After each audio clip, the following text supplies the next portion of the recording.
Yeah, well, that's basically a lie. Until he produces evidence, that's a lie. Just treat it that way. I told him very basically right up front. I had a direct evidence of it, and I gave it to him about the Guccifer 2 and how he was not, how he was a fraud. He was manufactured. It was a fake, and everything was pointing back to them using that Marble Framework program. And all of this, I mean, later on, of course, I found out and also made it public that for all the DNC material that was published by WikiLeaks, it had clear forensic evidence that it was downloaded to a thumb drive or a CD-ROM and physically transported before WikiLeaks could post it. And and I told him at that point, even back then, I told him that his agency and all the rest of the agencies of the intelligence community are lying to him and the president. They're not telling you guys the truth. He said he found it hard to believe. Well, look at the recent revelations in Ty Clevenser's case doing FOIAs with the FBI trying to find out about the material they have on the Seth Rich case. Turns out the FBI had evidence, over 20,000 pages of evidence involving the Seth Rich.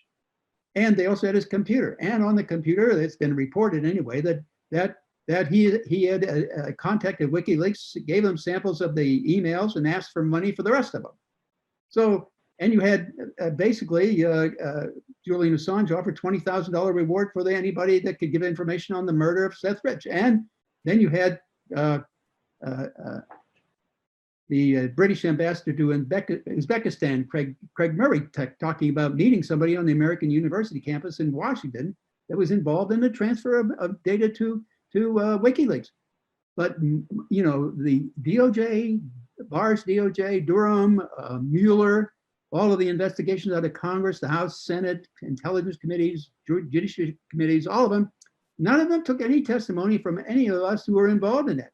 And the FBI on the affidavits denied they had this evidence when they knew all along this stuff about Russia hacking the DNC was false. That they knew back in 2016. Now you're telling me, and they allowed this to perpetuate itself. Why? Because they were part of this deep state conspiracy to get rid of the president, a duly elected president, and it's basically a coup, and I've been saying that for years. So, you can't trust him, Pompeo, or anybody else in the deep state unless they produce hardcore evidence that can be verified.